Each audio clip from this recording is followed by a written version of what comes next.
Hey guys, welcome back to another episode. Today we're going to take a closer look at Nvidia and some recent news impacting kind of the overall semiconductor market. We did get some pretty interesting news of a big AI company really buying Nvidia GPUs.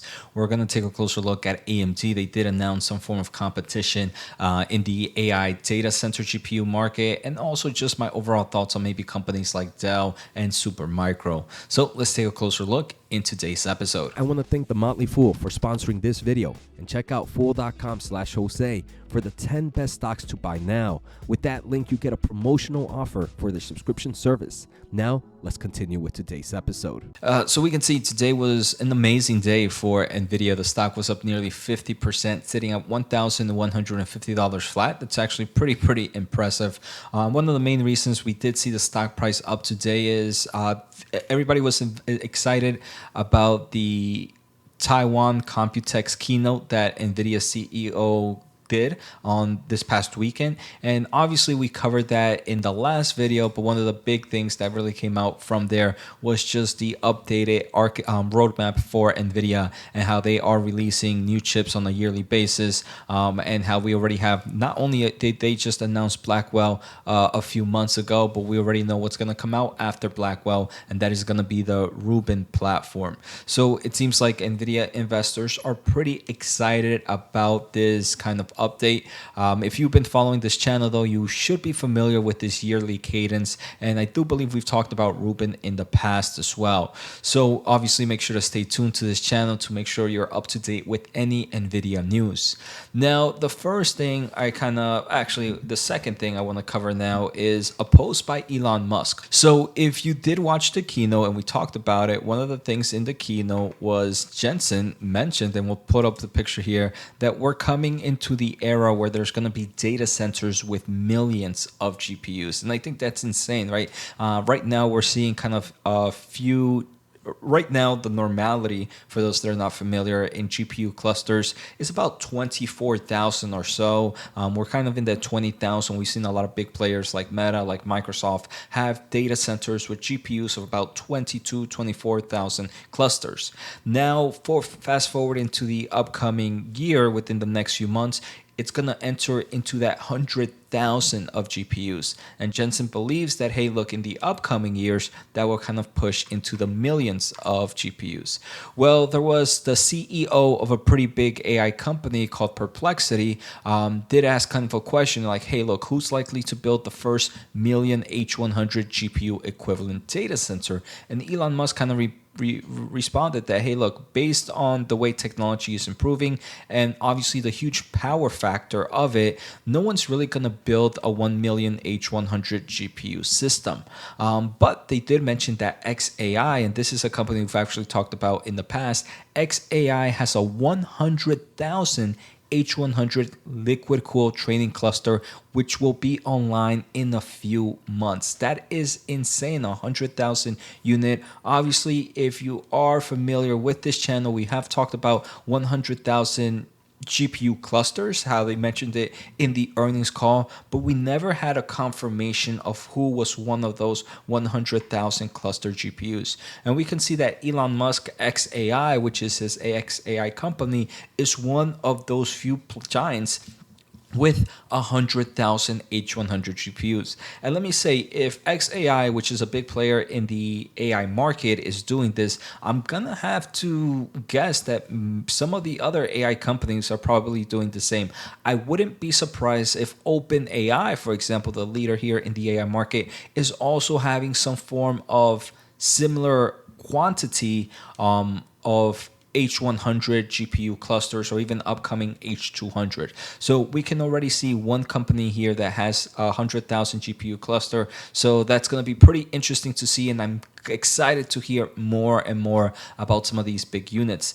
But Elon Musk did mention that next big step would probably be about 300,000 B200s with CX8 networking next summer. So I think it's insane, and many people are saying like, hey, Jose, why are AI companies going to buy the H100 now, and buy the B200 later in a year from now? And the answer is like, hey, look, right now the AI market, you can't stop, you can't slow down. If you want to be a big player here in the AI space, you have to accelerate from the get-go. And Nvidia, I'm not Nvidia, XAI is doing that. They are accelerating with that 100,000 H100 liquid cooled training cluster, and next summer they're going to have a 300,000 B200 overall cluster. So overall, we can see that, hey, look, this is just one company. Imagine those big boys with big wallets like Meta, like Microsoft, like Amazon, like Google, what kind of money they're going to be spending or what they already have planned for next summer, right? Before we go any further, we are now on the road to 50,000 subscribers by the end of the year. Thank you all for the crazy support. So if you haven't and are enjoying the content, make sure to hit the thumbs up and the subscribe button.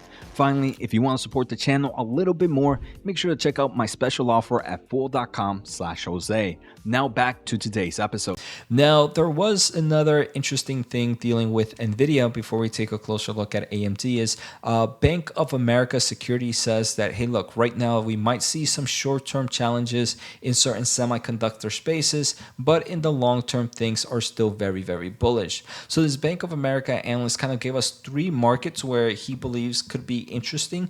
First, the industrial and the auto chip stocks he believes are less crowded and offer diversification away from AI with easier compares going into 2025. And I do believe this is true. Right now, if I didn't invest in the AI market, the part of the semiconductor market that I would be investing in right now would be the industrial and the automotive companies. The other thing is certain industries are still very overextended. This analyst believes that the equipment stock market, the semiconductor equipment market, is currently trading at a premium with price to earnings ratio about 26 times their expected earnings compared to historical averages of 18 times. Regardless, this Bank of America did raise its price target on Nvidia to $1,500 from $1,320 while keeping it at a buy rating. So overall, very bullish news in my opinion for Nvidia. Now, actually, I was going to talk a closer look at AMD, but I think I want to shift and go with Dell and maybe Supermicro stock. I mean, I think right now these two giants are obviously providing a lot of AI server solutions. And wow, Supermicro is down a nice amount. It's in the 770 year to date. The stock from its year-to-date high is down roughly 35%. Still sitting at 770. Obviously, year-to-date, the stock is still up 170%. And in the past year, the stock is up over 244%. But Dell and Supermicro, in my opinion, can definitely benefit from this AI craze. I mean, if we just talked about 100,000 GPU clusters, that's a lot and a lot of racks. So obviously Supermicro and Dell can definitely win in this space.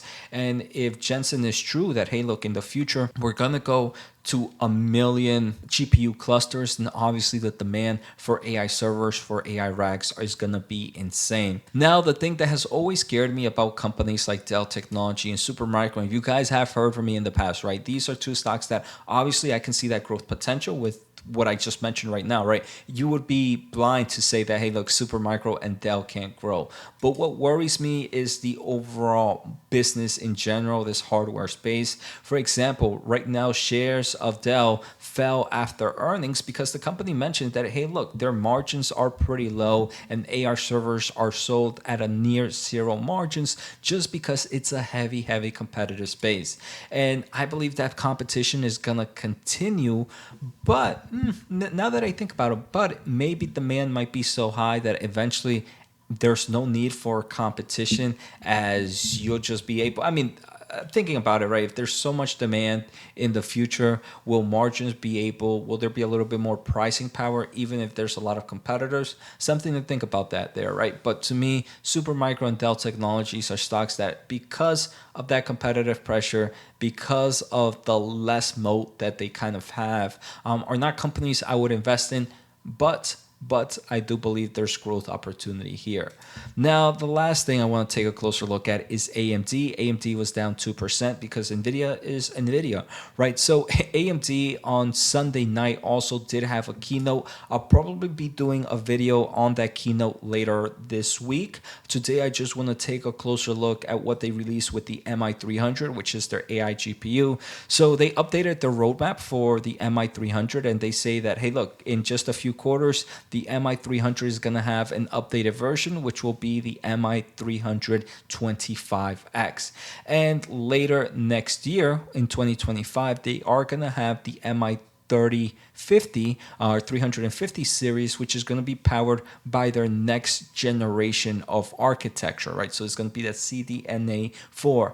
And they mentioned that's going to be up to 35 times an increase in AI inference performance compared to AMD's MI300. So I'm not gonna lie, if that is true, that's actually pretty bullish in my opinion, and it does showcase that AMD definitely has opportunity here. Now in 2026, so we can see that AMD is actually following Nvidia and doing more of a yearly cadence. They're gonna release the MI400, which is gonna be based on their CDNA Next architecture, which is most likely gonna be called CDNA5. So the company is really focusing on this AI solution. I think AMD definitely has the potential to grow in the AI space and even get some nice amount of market share. The amount of revenue they probably expect for this year is very low, in my opinion, from what they guided compared to what they're really going to see. Am I worried as an Nvidia investor? No, I'm not, because if you take a closer look at when you look at the MI300X, they only compare it with servers using 8 AMD MI300X. You're not going to see an AMD unit for training cluster of 100,000, right? That's not the case right now. Maybe we'll see it in the future. And for that reason, you're not going to see a 300,000 B200 cluster of MI300s. And for that reason, I am not worried as an Nvidia shareholder, but I do believe there is a market for those 8 server racks, right? Where you might not need those crazy training, but you're using it for crazy things like inferencing solution. So a crazy thing here for the MI325X is going to bring up to 288 gigs HBM3E memory. So obviously that's going to be really strong for AI inferencing solutions. So we definitely see a market opportunity here for AMD. So I don't know why the stock dropped after this. I actually believe that with the stock 163 with what they released, they actually have a potential of doing really well in the upcoming quarters. I want to take a closer look at PE ratios of AMD right now after the stock is down, just to kind of see valuations. So I don't care about PE ratio now, but PE ratio forward, which is the next 9 months, is 46, and PE ratio forward 1 year is 29. Again, I'm a big Nvidia bull. AMD is my number 2 position. I think AMD at these levels is very interesting, and definitely, in my opinion, a time for me to dollar cost average if I wanted to add position. So AMD looking pretty attractive. I think the market is underestimating it. Let me just remind investors, though, I don't believe AMD is the next Nvidia, and we're not going to see those type of returns that Nvidia gave us, but I do believe AMD can outperform the market and the semiconductor market. So I hope you guys enjoyed today's episode. Take care, have a good day, and see you next time.